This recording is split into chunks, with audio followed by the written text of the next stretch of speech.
Topper विद्यार्थी खूप अभ्यास करतात म्हणून ते टॉपर होतात, हे पूर्ण सत्य नाही. खरं सिक्रेट काय आहे माहितीये? ते वेगळ्या पद्धतीने अभ्यास करतात. आज मी तुम्हाला सांगणार आहे टॉपर स्टुडंटच्या 10 अशा सवयी ज्या तुम्हाला कोणीही सांगत नाही. जर तुम्हाला खरंच टॉपर व्हायचं असेल तर हा व्हिडिओ शेवटपर्यंत नक्की बघा. आता आपण थेट त्या सवयींकडे जाऊया ज्या टॉपर विद्यार्थ्यांना वेगळं बनवतात. टॉपर्स स्मार्ट स्टडी करतात, हार्ड स्टडी नाही. बऱ्याच विद्यार्थ्यांना वाटतं जास्तीत जास्त अभ्यास म्हणजे जास्त मार्क्स, पण टॉपर असा विचार करत नाहीत.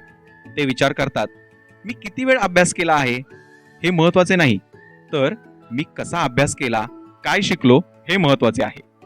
उदाहरणार्थ 1 तास पूर्ण एकाग्रतेने केलेला अभ्यास समोर 4 तास पुस्तक घेऊन मनात इतर विचार करत अभ्यास करण्यापेक्षा जास्त प्रभावी असतो. म्हणून लक्षात ठेवा, क्वालिटी ही क्वांटिटीपेक्षा जास्त महत्त्वाची असते. टॉपर्स प्लॅनिंग करून अभ्यास करतात. टॉपर कधी टार्गेट समोर न ठेवता असाच अभ्यास करत नाहीत.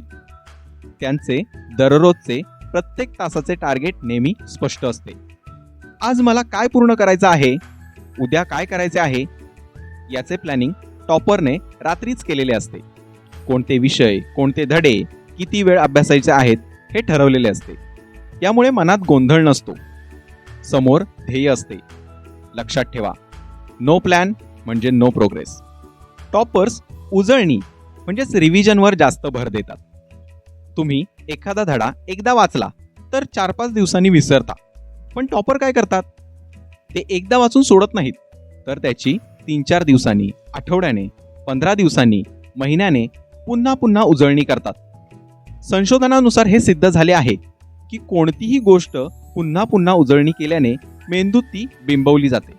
लक्षात ठेवा, रीड लेस, रिवाइज मोर. टॉपर्स लिहून अभ्यास करतात, ॲक्टिव्ह लर्निंग.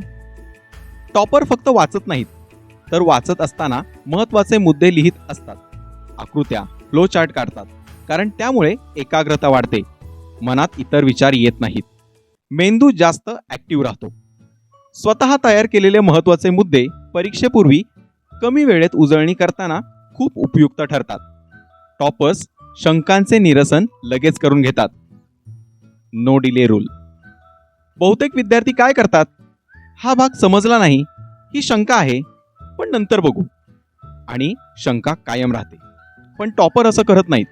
ते काय करतात, लगेच टीचरना विचारतात, यूट्यूब, गुगल, AI यावर शोधतात, मित्रांकडून क्लिअर करतात, कारण एखादी छोटी शंका पुढे मोठा गोंधळ निर्माण करते. कन्सेप्ट नीट समजत नाहीत. टॉपर्स मोबाईलचा वापर मर्यादित करतात. टॉपर मोबाईल वापरत नाहीत असं नाही, पण ते कमी वेळ वापरतात. मोबाईलचा अभ्यासासाठी, प्रेरणा घेण्यासाठी वापर करतात, जसं तुम्ही आता करत आहात. त्याबद्दल तुमचे अभिनंदन. त्यांना माहीत असतं अभ्यासापासून डिस्ट्रॅक्शन म्हणजेच भविष्याचे डिस्ट्रक्शन. टॉपर्स सरावावर, प्रॅक्टिसवर जास्त भर देतात. फक्त वाचणं म्हणजे अभ्यास नाही. टॉपर्स प्रॅक्टिस करतात. ते काय करतात, प्रश्नांची उत्तरे सोडवतात, गणिते, उदाहरणे सोडवण्याचा सराव करतात. अभ्यासानंतर बहुपर्यायी प्रश्न सोडवतात. मागील वर्षाच्या प्रश्नपत्रिका वेळ लावून सोडवतात. त्यामुळे ऐनवेळी परीक्षेचे येणारे टेन्शन कमी होते. वेळेच्या नियोजनाचा सराव होतो.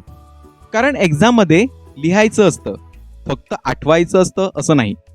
लक्षात ठेवा, practice makes you perfect. Toppers इतरांशी तुलना करत नाहीत.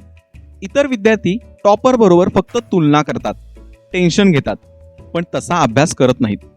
टॉपर हे टाळतात. ते तुलनेवर नाही, तर अभ्यासावर फोकस करतात. मी कालपेक्षा आज जास्त शिकलो ना, मागील परीक्षेपेक्षा जास्त गुण मिळवले ना, याचा विचार करतात.